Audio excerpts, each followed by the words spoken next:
O programa a seguir aborda violência e crimes perversos e não é recomendado para menores de idade ou pessoas sensíveis.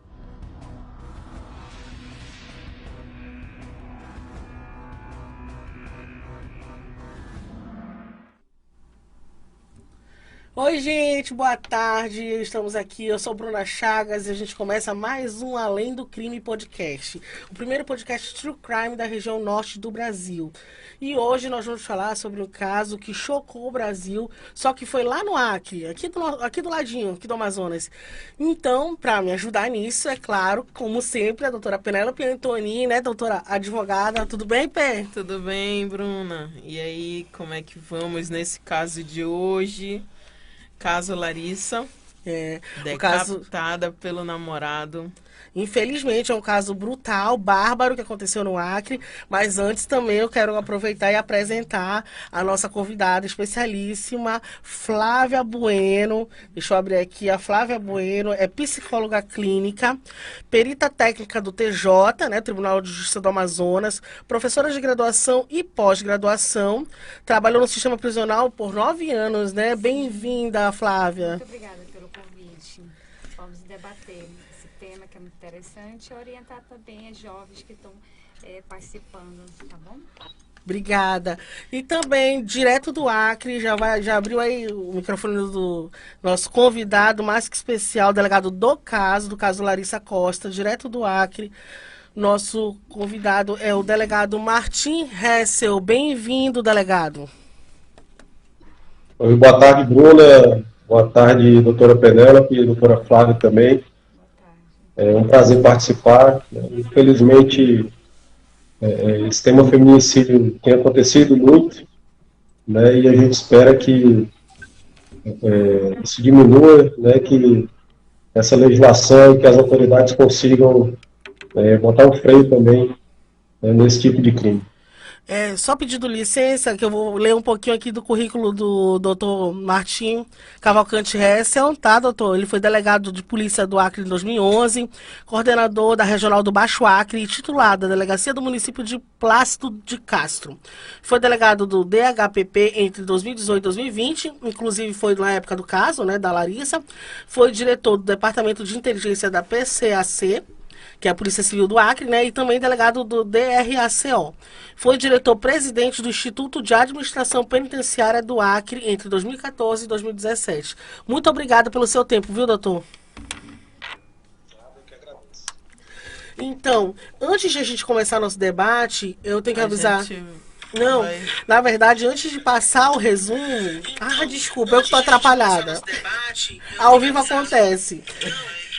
Vai, Penélope, é com a Penélope. Eu que já tô querendo adiantar as coisas, mas vamos lá. Netinho, passa aí pra gente o resumo do caso, por favor. A adolescente Larissa Aurélia da Costa Silva, de 17 anos, foi vítima de um crime bárbaro na madrugada do dia 21 de fevereiro de 2020, em Rio Branco, no Acre. Ela foi morta a facadas e depois decapitada pelo próprio companheiro, que é ex-agente penitenciário. Não satisfeito depois de ter cometido o crime, o homem ainda jogou a cabeça dela na frente da casa da mãe de Larissa. O assassino foi preso no mesmo dia do crime, após denúncias anônimas ao Centro de Operações da Polícia Militar. Ele foi achado consumindo bebida alcoólica com outras 4 pessoas, sentado na arquibancada de um campo de futebol. O caso teve repercussão e repulsa nacional. Segundo familiares da vítima, o relacionamento era extremamente abusivo. Ele já batia nela e a ameaçava de morte. Em agosto de 2022, ele foi julgado e pegou mais 23 anos de prisão pelo crime.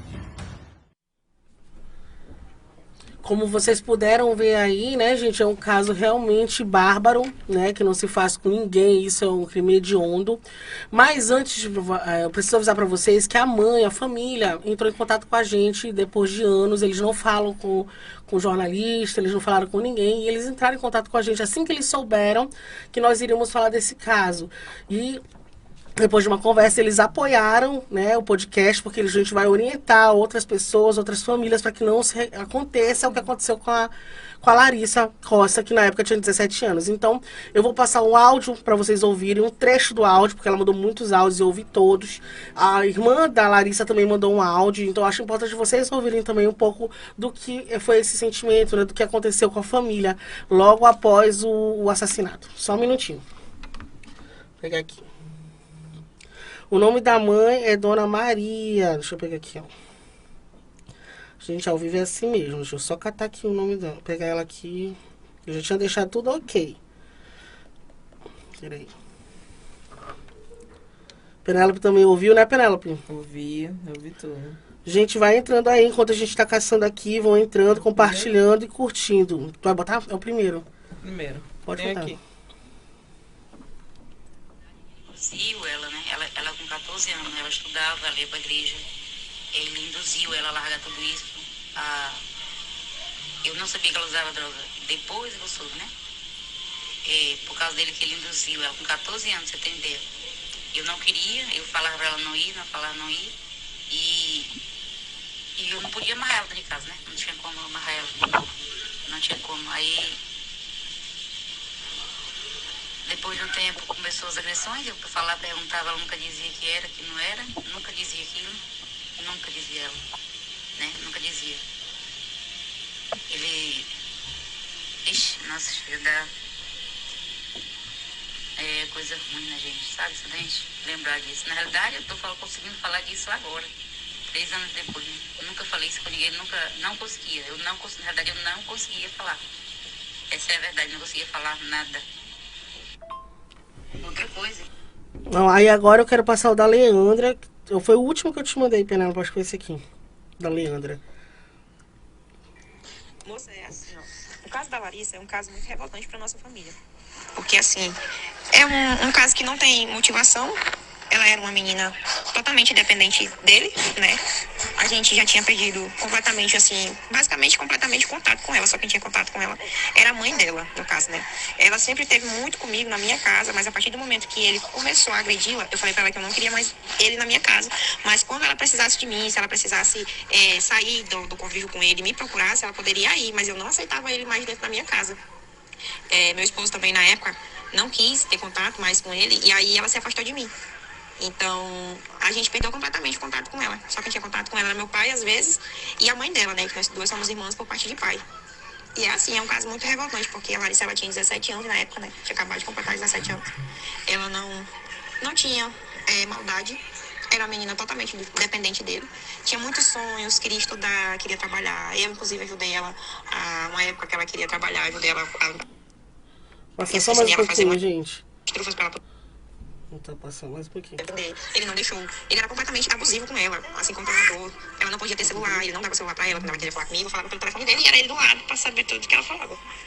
E aí, assim, pra nossa família, o que ele fez é tão revoltante, e mais revoltante ainda foi a pena que ele pegou. Porque a gente sabe que na justiça brasileira, hoje em dia, que ele não irá cumprir, ele não vai chegar a cumprir esses 20 e poucos anos que ele pegou. Que para um crime tão bárbaro, ele fez com tanta maldade, além de ter matá-la, ter ido lá, deixar, fazer o que fez pra mãe dela, e receber tão pouca pena, porque nada irá trazer ela de volta. Isso é óbvio, nada vai dar o conforto pra mim, pro meu pai, pra nossa família, não vai dar o conforto. Então já vou, né, já deu para entender como a família continua abalada com esse caso, né?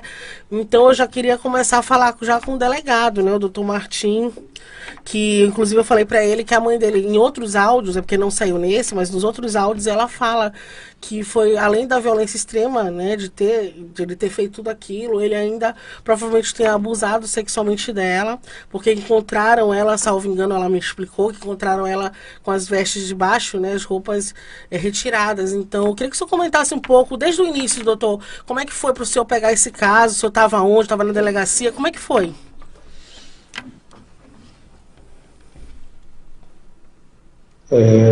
Realmente, Bruno, na época do fato, eu ainda era delegado na delegacia de homicídio de Rio Branco, e no dia do evento criminoso, o autor foi preso em flagrante pela polícia militar, E, posteriormente, esse inquérito veio para cumprimento de algumas diligências restantes que faltavam e veio para a BHPP.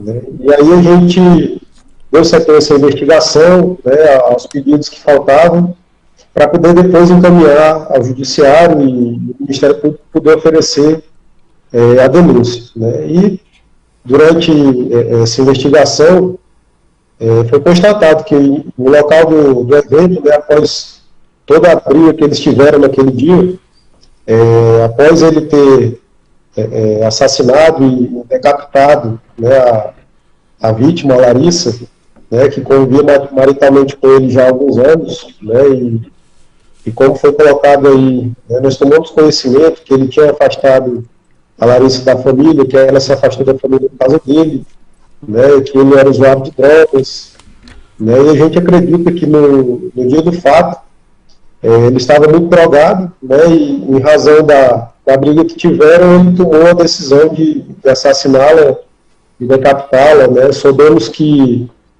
ele havia falado para a mãe dela algumas vezes, né, que no caso de uma separação ele poderia sim cortar a cabeça dela e jogar na frente da casa da mãe dela, né, como ele fez no dia do fato. E no local ela foi encontrada assim com né, toda a roupa dela, né, a roupa íntima também, abaixada, o que levou a crer que possivelmente possa ter ocorrido algum tipo de violência sexual, ou anterior ou posterior mesmo à morte dela. Né. Os laudos não ficou constatado, mas como ela estava com as vestes abaixadas, ficou essa dúvida, né? Isso mesmo. Doutor, uma pergunta. No laudo cadavérico, o senhor teve acesso? Teve algum indício sobre isso? Sobre esse possível abuso? Foi encaminhado para o Instituto de Análise Forense, né, o SOABS, né, e pelo que a gente lembra da época, parece que deu negativo para material genético, né. Então, não dá para confirmar 100% em relação a isso. Doutor, a família chegou a denunciar algumas vezes porque a mãe dela chegou a comentar comigo ontem, dizendo que ela acabou que parece que ela tinha medo de falar que apanhava, né? Como é o caso de muitos, daqui a pouco a Flávia deve comentar isso, de muitas jovens que apanham, né, dos maridos. Mas eles chegou a lembrar se eles tinham denunciado, se eles tinham algum BO, alguma coisa contra ele, uma medida protetiva, né? Alguma coisa assim? Infelizmente, na época dos fatos não havia, né, nenhum tipo de boletim formalizado, né, nem pela Polícia Militar e também não na Polícia Civil. Né. Nós soubemos dessas agressões e dessas brigas durante os depoimentos que foram prestados na delegacia. Né, e aí sim, lá na delegacia, quando a gente tomou os depoimentos das testemunhas, né, dos parentes, dos familiares, foi que nós tivemos consciência e conhecimento, né, de que esses fatos já haviam ocorrendo, inclusive que ele havia até deixado ela afastada da família, né, e ela também tinha se afastado da família para manter o relacionamento dela. Isso é bem comum, né? Doutora Flávia, conte-nos. Esse daí é um caso bem comum, né? É como se as coisas se repetissem, né? Sim. Jovem, muitas vezes elas perdem o contexto da sua identidade, se apaixonam, né? O que acontece? Se afasta do contexto familiar, do pai, da mãe, dos irmãos, porque está apaixonada. E começa a ter violência física, verbal, psicológica.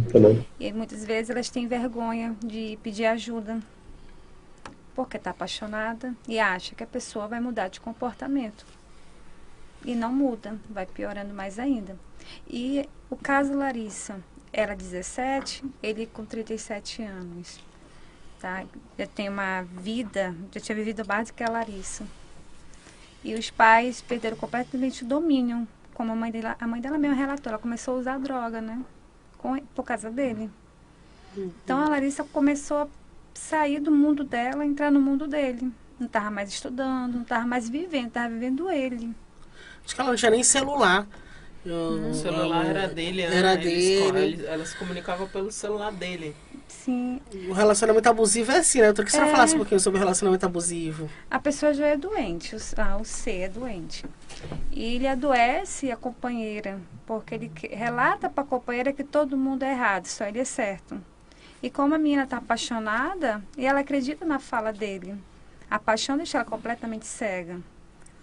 Aí, se for aprofundar o caso Larissa, entra o contexto financeiro também, né? Muitas vezes o pai ou a mãe não tinha uma vida financeira estável para proporcionar para ela, e ela começou a namorar com uma pessoa mais velha, achando que ia ter uma vida financeira mais confortável. Mas aí começou a mudar esse comportamento. Quando ela acordou para a vida, que ela queria morar com o pai dela, né? Ele começou a ameaçar ela. Então, uma relação abusiva de um ser começa assim, de chamar a atenção da vestimenta, chamar a atenção do convívio da família, que ele fala que é errado.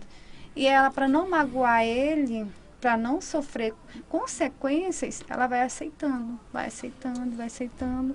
Quando vai ver, ela está doente numa relação. São pequenos indícios, né, doutora? Pequenos traços que a gente, no dia a dia, que ela acha que isso é normal. E a senhora acha que, assim, diante do conjunto do crime, a gente pode considerar o assassino um narcisista? Sim, e com traços de psicopatia. E com traços de psicopatia. Perfeito. Se você for ver a imagem dele, ele já tem uma imagem de psicopata. Como assim que você sabe que ele tem traço psicopata? As olheiras, aí fica corcundo, ele tem um pescoço baixo. Porque eu fui estudar o caso para mim com vocês. Eu olhei de primeira, já fiz a estrutura do corpo dele. Falei assim, eu tenho traço de psicopata. O promotor até falou numa conversa que eu tive anterior com ele, que daqui a pouco vocês vão conhecer o promotor, a Penélope vai chamar, mas ele logo na conversa anterior que eu tive com ele falou que ele tentou jogar que ele era louco. Tem aquela história, como é que fala? Sim, que ele seria inimputável, né? Isso. Inimputável seria aquele que não vai pagar, assim, teoricamente, entre aspas, não vai pagar pelo seu crime, porque ele é doente e não um assassino. Então, enquanto doente, ele tem que ser tratado, ele não recebe pena, ele recebe o que a gente chama de medidas de segurança, né? E aí fica aquela sensação ainda maior de impunidade, né? Ele tentou isso, uma artimanha de defesa. Mas ele não era agente da penitenciária? Ele é ex-agente penitenciário. Ex-agente, ele foi expulso por improbidade, né? Ele cometeu atos de improbidade. Eu, particularmente, não consegui saber exatamente o que ele tinha feito. Né? Que aí é um aprofundamento de uma outra situação. A gente não conseguiu saber exatamente por que ele foi expulso. Pelo que consta da época, né, de reportagem da época, ele saiu por tentar entrar com produtos não permitidos dentro do... Eu li. Sim. É verdade, doutor. Que seria caracterizado ato de improbidade, né, doutor? Era pra fazer uma cachaça, alguma coisa assim, né, doutor? Foi alguma coisa nesse sentido aí. É isso mesmo. Obrigada por esclarecer, né? Então, gente, rapidinho, vamos dar um alô pra quem tá aqui na nossa live, né? Rapidamente. Quero agradecer a todos os 137 seguidores aí que estão contando e ao vivo aqui com a gente. Deixa eu ver aqui, vamos ler. Rafael Ribeiro, vocês são maravilhosas, obrigada. Olha aí, Isazinha lá da Bahia, lá de Salvador, um beijo, obrigada por acompanhar, viu, Isa? Ionete Melo, caso muito cruel. Rafael, manda um alô pra mim aqui em Boa Vista do Ramos, beijo pessoal de Boa Vista do Ramos, aqui no interior do Amazonas. Trícia Tadros, maravilhosa, as melhores, você que é maravilhosa, um beijo, Trícia, obrigada. A Eliana Gonzaga, muito bom assistindo. Aqui também de Boa Vista do Ramos. Olha, Boa Vista do Ramos aí com a gente. Lu Alves, abraço, doutora Penélope e Bruna. Vocês são excelentes na programação, amo. Milene Brandão, excelente programa. Maria Giovana mandou um bichinho aqui. Obrigada. Daniel Amorim, jornalista. Cadê? Olha aí, a Lu Alves fala assim: relacionamentos abusivos estão cada vez mais intensos. Infelizmente, muitas vidas dilaceradas. Né? Que legal.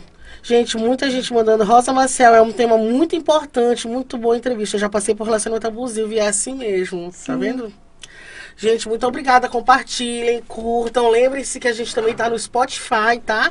Além do Crime Podcast, e no YouTube também, além do Crime Podcast. Amanhã já vai estar tudo online e agora ao vivo aqui pelas plataformas do On Jornal, né? Vamos dar continuidade, Penélope. Cadê? Sim. Doutora, a senhora poderia falar para a nossa audiência um pouco mais sobre esse ciclo da violência que é a mulher que sofre? Sim. Né? Vamos lá. Sobre a violência entre mulher e homem, começa na relação do namoro, né? Com pequenos gritos, xingamento, palavrões. E ela vai começando a aceitar, não, ele vai mudar.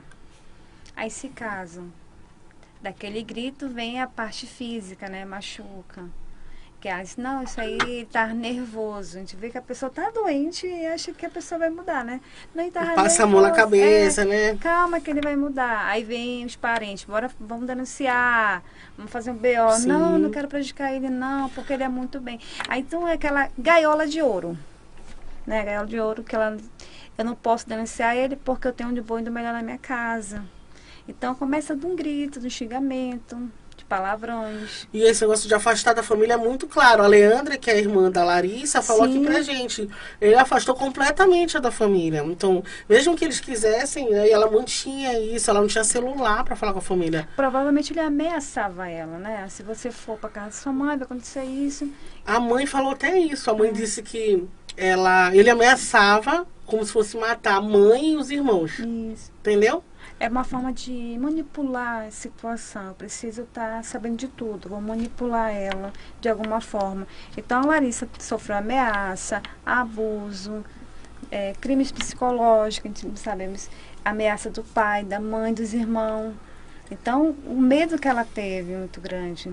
A dor que ela sentiu, né? E o que a família pode fazer para ajudar? Porque, né, ou a gente afasta, ou o que a gente faz, assim, nessa hora, né? Tu viu, a Leandra, meu marido não quis mais a minha irmã aqui por conta desse bandido, desse criminoso. O que a gente faz com a Geralmente família? é uma relação que há muito conflito no seio da própria família. Sim. Então, a família tende a afastar, né? Sim. Eu não vou me meter, não. Ela é casada, ela tem que Aquela resolver coisa, a situação, aquela né? velha máxima que tá errada, né? Briga de marido e mulher, ninguém mete a colher. E tá vendo que a pessoa tá machucada, Aí, tá triste, ninguém quer... Às vezes nem mas parece tem que meter mesmo, né? Tem que orientar, abraçar a causa da filha, sentar e falar assim, filha, você vai ser mais uma... Você vai ser mais uma. O que você quer na sua vida? Minha filha perdeu todo o brilho, né? Toda a pessoa, o ser humano que ela era, ela perdeu. Completamente, porque a morte da Larissa, não morreu só a Larissa. Morreu a mãe, morreu o pai, todo mundo. Perdeu a vontade de viver, agora vive numa sociedade com medo, que a gente não sabe o que pode acontecer com ele, né? A mãe dela até mudou de cidade, De né? cidade. Sim, ela mudou. Ela falou pra mim. Que ela não aguentou. A pressão, imagine... Ela nesse áudio, que ela falou que ela não falava há 3 anos sobre isso. Imagina a cobrança que a mãe teve, né? Sim, a com culpa é certeza. sua, aconteceu isso com a sua filha muitas vezes. Acontece, né? Muito. Esse fato em si, né? Diga, doutor. Esse fato em si foi um fato muito chocante, porque toda a crueldade dele, né, do autor do crime, ele extrapolou a cena ali do crime, né? Ele, após decapitar a Larissa, ele saiu com a cabeça dela pelo meio da rua. Ele encontrou com pessoas, enquanto ele andava até a casa da mãe dela, né, e mostrou essa cabeça para outras pessoas, né, até o momento que ele jogou na frente do portão da casa da mãe dela. Felizmente, houve pessoas que não deixaram a mãe dela ver. essa situação, mas teve gente que viu, né, e narrou durante o depoimento o pânico que ficou, né, todo aquele choque, né, quando eu os ouvi na delegacia, já tinha mais de um mês que o fato tinha acontecido e eles mesmos falavam que não conseguiam esquecer aquela cena. Né? Quem viu a cena, quem viu o que aconteceu, né, tanto no apartamento deles, quanto essa cena, a cabeça na frente do portão da casa da mãe dela, ficou em choque durante muito tempo. Eu acredito que até hoje ainda permaneça.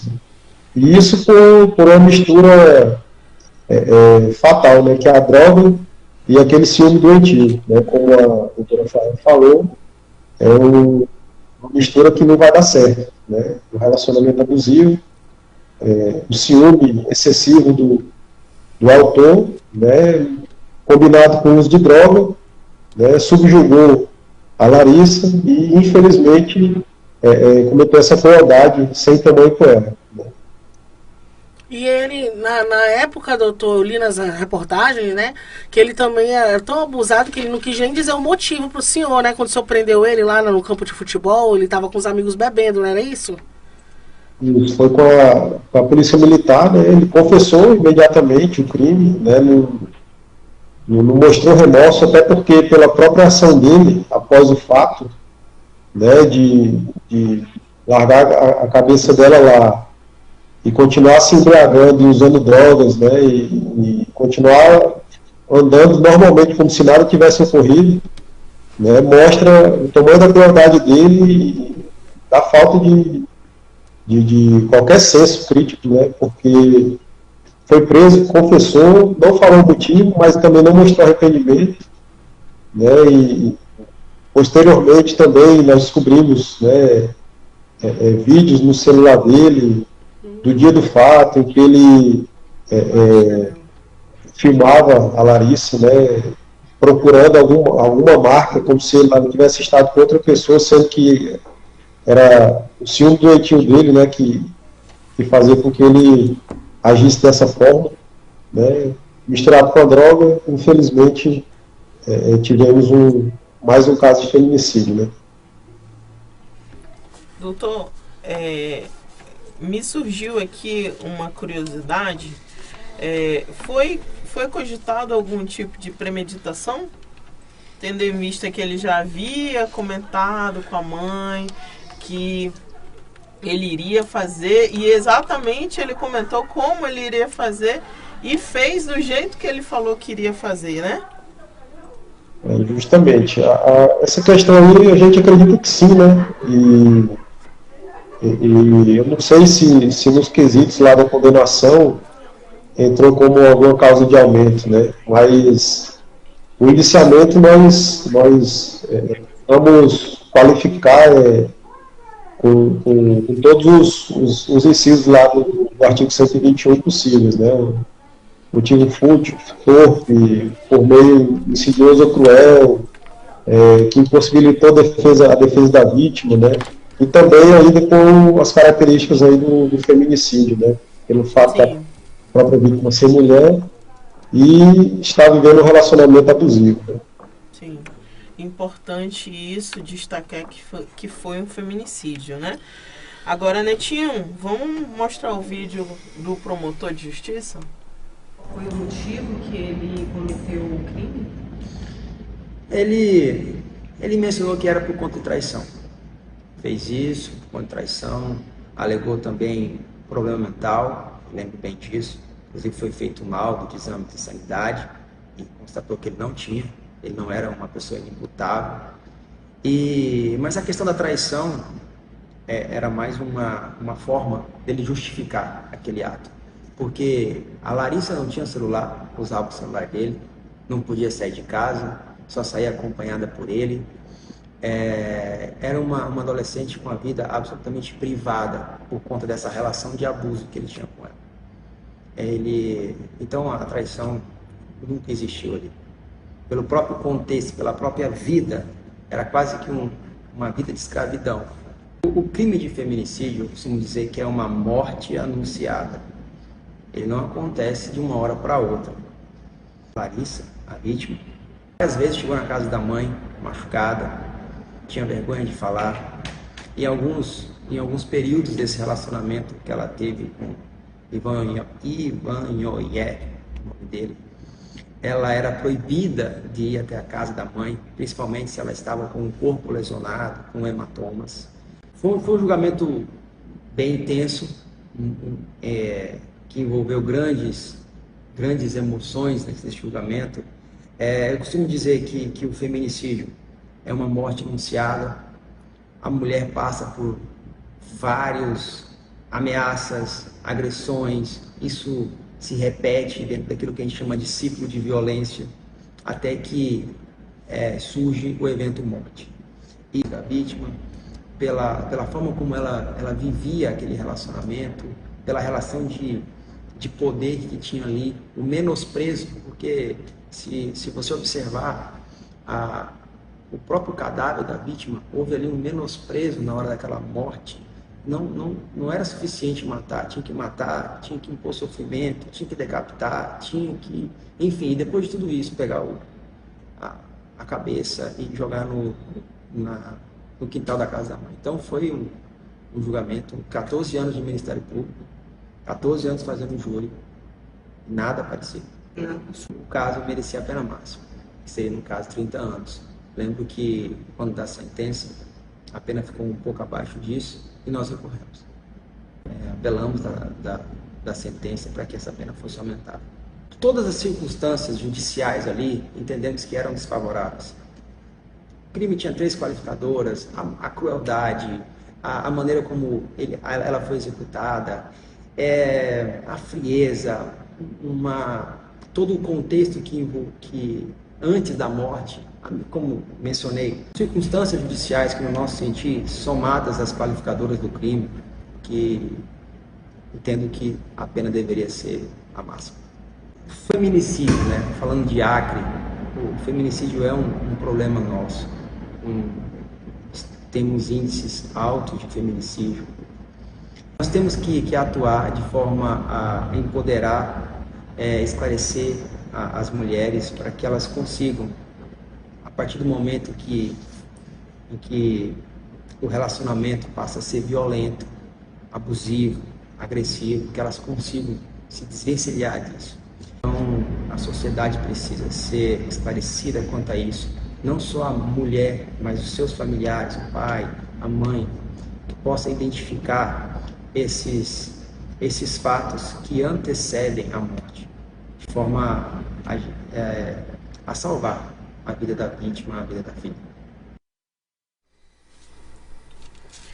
Então, doutora Flávia, eu acho que uma das coisas que mais chama a atenção nesse caso é exatamente o fato de que o assassino decapitou a vítima.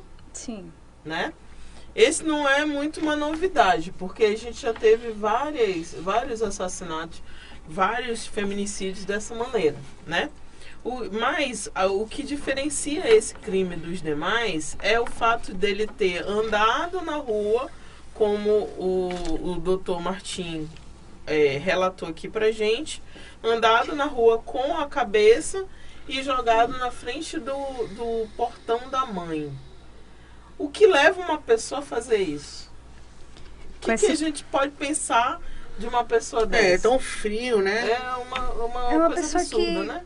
Assim, acabou completamente o senso do comum, não sabe o que é certo, o que é errado, o que é bom, o que é ruim. Porque tem traço de psicopatia. Psicopata, ele não tem sentimento. Ele não tem sentimento. O sentimento dele, a alegria dele é torturar o outro ser.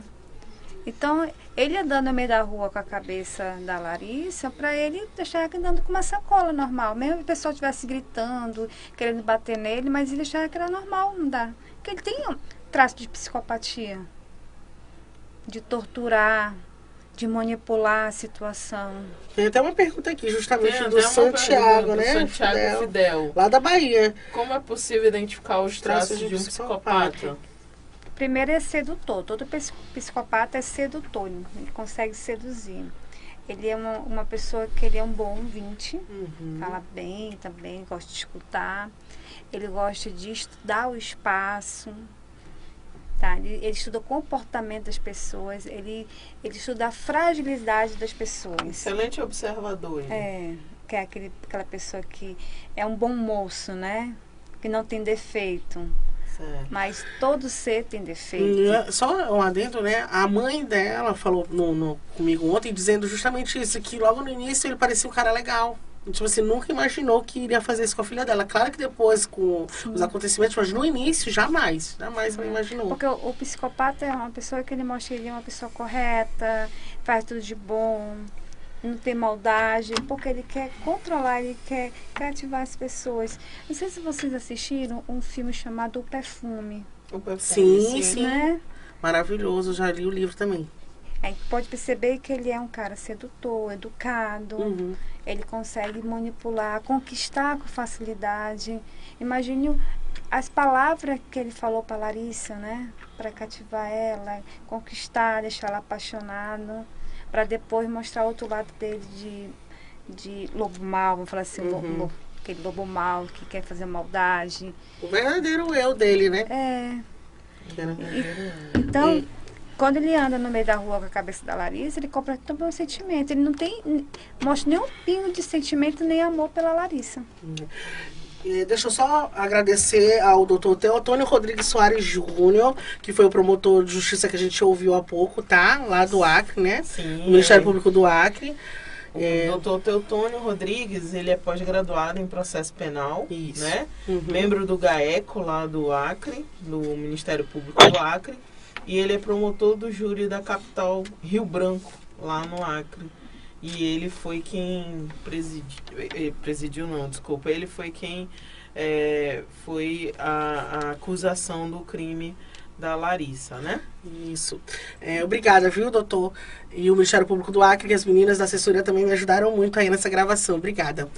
E a gente estava falando, a doutora Flávia citou o filme e o livro do Perfume, e aí a gente trouxe aqui que é o momento agora, divulgação, que nós que amamos True Crime, a gente gosta de ler também, não só de ver as séries e os filmes, né? Mighty Hunter, olha, gente, eu tô trazendo esse bem facilzinho, pega aqui, Netinho, pega aqui, ó. Mighty Hunter, tem na Netflix, também virou uma série, mas é baseado em fatos mesmo, né? Eles estudaram no FBI, foi aqui que começou tudo, hein? Essa parte criminal, psicologia criminal, né? No FBI. De criminologia que o FBI criou, né? Isso. Na década de 70 ou 80, eu não lembro agora. Mas aí, gente, assistam, leiam, porque vale a pena. Eles entrevistam um dos maiores, não gosto de dizer maiores serial killers, né, que fica estranho, mas assim, os mais famosos, os primeiros, que foi a década de ouro, que a gente fala de serial killers, dos anos 70, que foi o Ed Kemper, quem mais que eles entrevistaram? Tem outros caras, o próprio Charles Manson. Então, foram eles que criaram o perfil serial killer, né? De serial killer. Esse nome, né? Serial killer veio daí. Então, quem quiser, né, adentrar no nosso mundo de True Crime, a nossa dica dessa semana é essa, tá, gente? Então, fica a dica pra vocês. E a gente tá chegando perto do final, mas ainda não é o final, mas eu ainda quero ouvir mais um pouquinho o doutor Martim e a doutora Flávia, a nossa psicóloga, que está aqui hoje convidada, né? O que a gente pode falar mais desse caso, doutor Martim? O senhor já tinha pego algum caso parecido nesses anos todos de polícia civil? Olha, com tamanha crueldade, não. Com tamanha crueldade, foi a única vez, né? Lógico que nós tivemos, ao longo de quase 2 anos na Delegacia de Homicídios em Rio Branco, né, que foram 2 anos bem próximos daquele estouro de homicídios no Brasil, né, em razão até das facções criminosas, né, e daquela guerra de facções que aconteceu no Brasil todo, e no Acre não foi diferente, como não foi diferente no Amazonas, mas com essa crueldade, com tamanha frieza, né, e falta de qualquer tipo de sentimento aí, né. Foi o único caso, ele realmente é um fato bem emblemático, porque mesmo trabalhando com investigação de homicídio e tendo participado de vários interrogatórios de criminosos, né, serial killers também, né, matadores de organização criminosa, eu nunca vi tamanha crueldade em relação como eu vi com esse caso desse autor aí. Muita frieza, né, muita psicopatia mesmo, como a doutora Flávia colocou. Ele acho que não tem razão, pode ser também muito tempo usando droga, né, já perdeu até a noção da realidade, do que é a vida real, do que é a vida drogada, né, aquele mundo dele ali paralelo. Então, para a gente, né, para os investigadores, a escrivã que me auxiliou nos trabalhos, né, foi um inquérito assim, bem chocante mesmo, né, e, felizmente ele foi condenado, como o doutor me colocou, eu também acredito que aí caberia, né, a pena máxima dos 30 anos, porque o nosso modo de pensar, todos os requisitos, né, judiciais, todas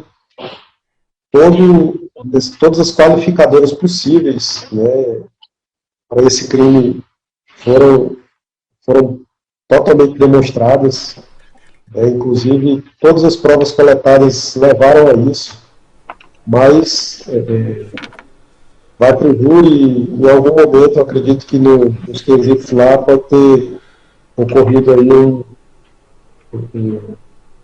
um outro pensamento lá dos jurados e aí aguardar, eu estou acompanhando, né, a apelação do Ministério Público, mas eu não sei se aumentou ou não, se já foi arquivado ou não a apelação. Então, o fato é que eu também concordo com o doutor Totônio nesse aspecto aí. Né?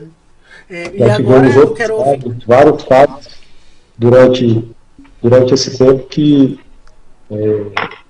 homicídios com as qualificadoras tiveram aí a pena máxima, né? E esse caso, infelizmente, não chegou a isso. Infelizmente. E agora eu queria também ouvir, já que a Flávia também trabalhou 9 anos no presídio também, se ela viu algum caso parecido nesse tempo, que mexeu com ela, que ela lembra agora, assim, no imaginário, né? Ai, Bruna, trabalhei tanto tempo no sistema prisional, tem vários, assim, que me marcou. Vários, tem do Jimmy, que se marcou. Tem daquele que eu falei que o rapaz esquartejou a noiva, não me lembro o nome também, mas eu vou te passar. Daquele senhor que esquartejou a esposa dormindo. Nossa, cada caso, né?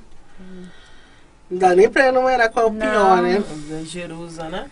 Tem vários assim que ficaram na minha mente. E eu questiono como pessoa, esqueço assim um pouquinho a área de psicologia, como é que uma pessoa tão cruel de cometer isso, né?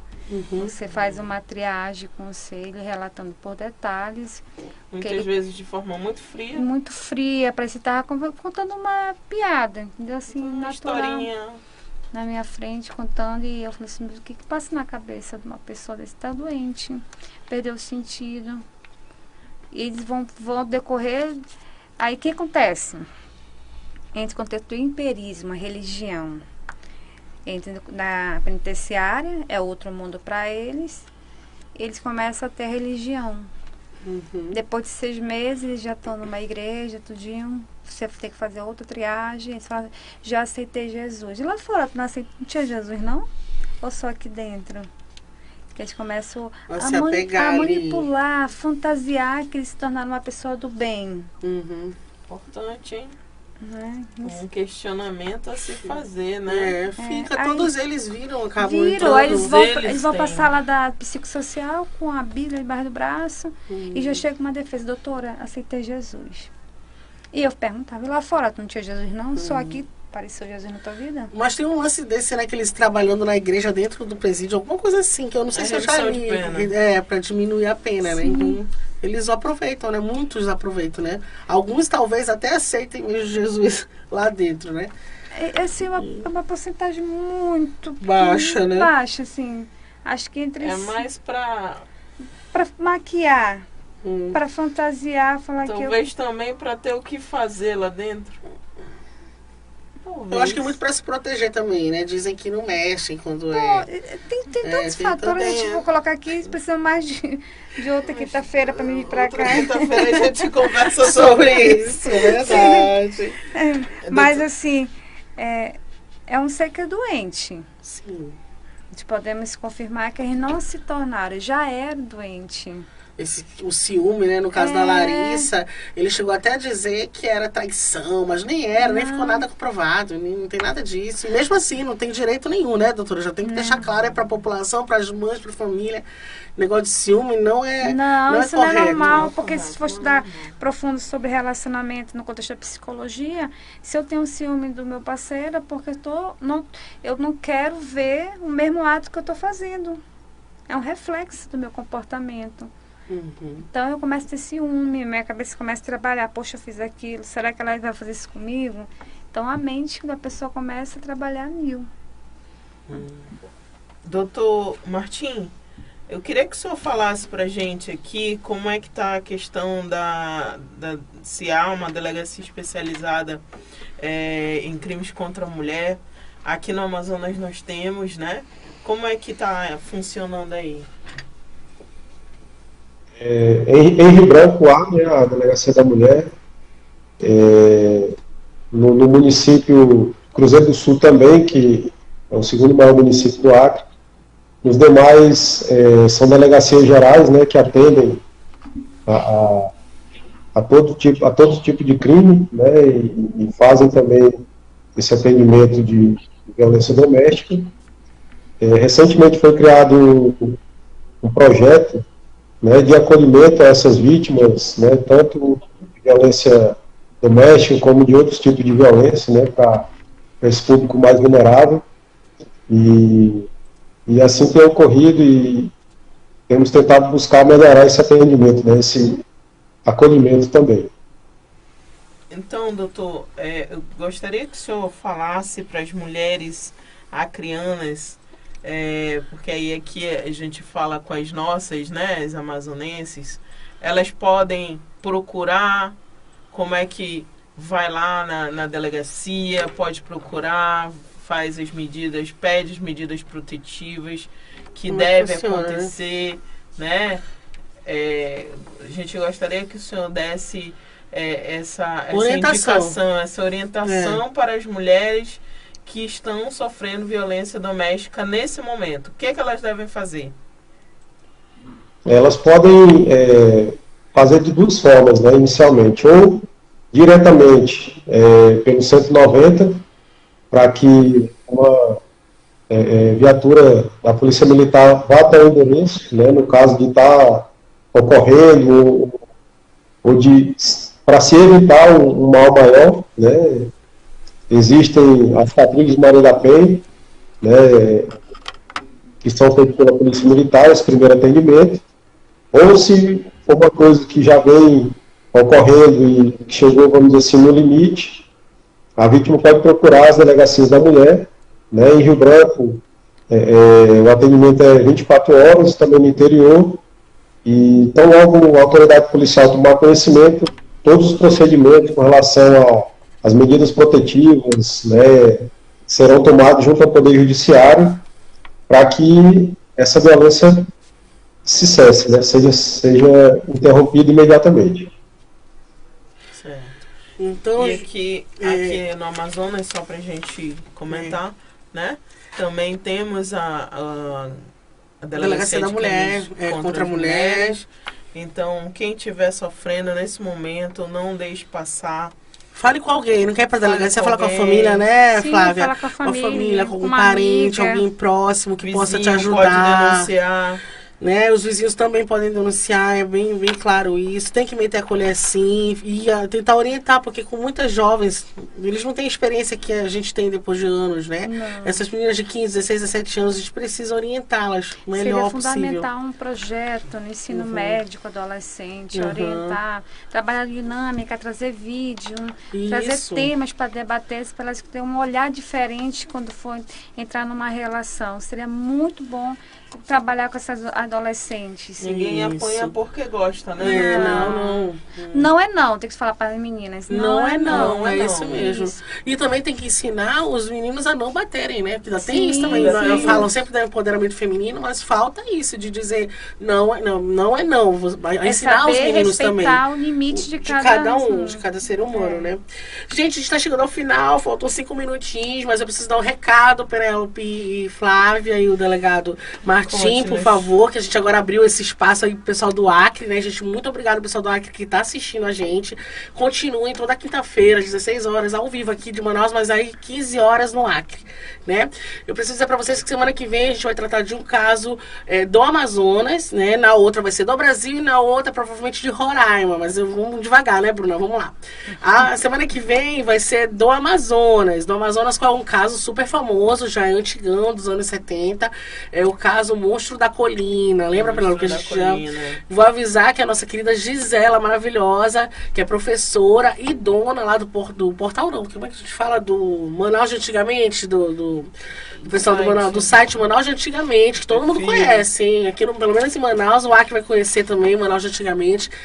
Muitos conteúdos sobre Manaus, e tem esse caso que viralizou. Ela fez um vídeo, viralizou, e ela conseguiu inclusive muitos jornais antigos da época. Ela conseguiu umas coisas assim que a gente não tem por aí. Então ela vai trazer na quinta-feira, né? A gente também vai ter uma psicóloga, que eu não vou falar agora o nome, depois vocês procurem nas redes, é segredo, a psicóloga que vem, mas a Gisela já está confirmadíssima, tá bom? Então, gente, acompanha a gente no caso O Monstro da Colina, na quinta-feira às 16 horas aqui, horário de Manaus, 17 Brasília, 15 Acre.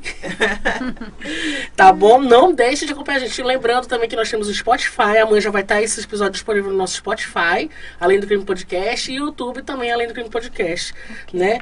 Então, gente, vamos nos despedir. Eu quero agradecer a presença, claro, da Flávia Bueno, que foi maravilhosa. Obrigada. Né? Obrigada, Flávia. Obrigada pelo Seja convite. bem-vinda. Até a próxima. Até a próxima, viu? próxima. Eu quero muitíssimo agradecer também o promotor de justiça que mandou o vídeo lá com o pessoal do Ministério Público do Acre. Doutor Teotônio Rodrigues. Muito obrigada, né? Reforçando aqui o nosso agradecimento. Também a Polícia Civil do Acre, que foi as meninas também me passaram o contato do delegado. Doutor Martim Hessel. Muito obrigada, doutor. Eu espero que a gente possa falar em outros momentos também, viu? Eu que agradeço o convite. É sempre importante para a Polícia Civil estar participando desse tipo de programa, né, que esclarece e que também pode vir a encorajar vítimas, né, a fazer as denúncias que têm que ser feitas para evitar que crimes como esse aconteçam. Muito obrigado, Bruna, doutora Penélope e Flávio pela atenção e pela participação. Agradecer também a família, né, que em exclusividade teve, né, a gente com todo respeito, né, a gente teve essa oportunidade. Nossa solidariedade à família. Também sempre, e agradecer a dona Maria que falou com a gente, a Leandra, que é a irmã da Larissa, né. Muito obrigada mesmo pelos esclarecimentos, né, vocês viram com todo respeito, a solidariedade a vocês, viu? Então é isso, né, Penélope? Vamos nos despedir. Por hoje, obrigada, Penélope. É só. A gente podia falar mais, né? O feminicídio é um caso que realmente tem que falar mais. Mas vamos estar ali, sempre reforçando e orientando a população, né, Penélope? Que é a nossa missão também aqui no podcast. É isso, gente. Obrigada. Novamente, obrigada. Voltem sempre. No próximo quinta-feira, às 16 horas, aqui nas plataformas do On Jornal, não é isso, Netinho? Não esqueçam. On Jornal, procurem lá, Além do Crime. Curte, compartilha e comenta, porque vale a pena ajudar as coleguinhas aqui, viu? Pra gente começar a viralizar aí na região norte mesmo. Valeu, pessoal do Acre. Um beijo e até a próxima, gente. Tchau. Tchau. Tchau. Tchau.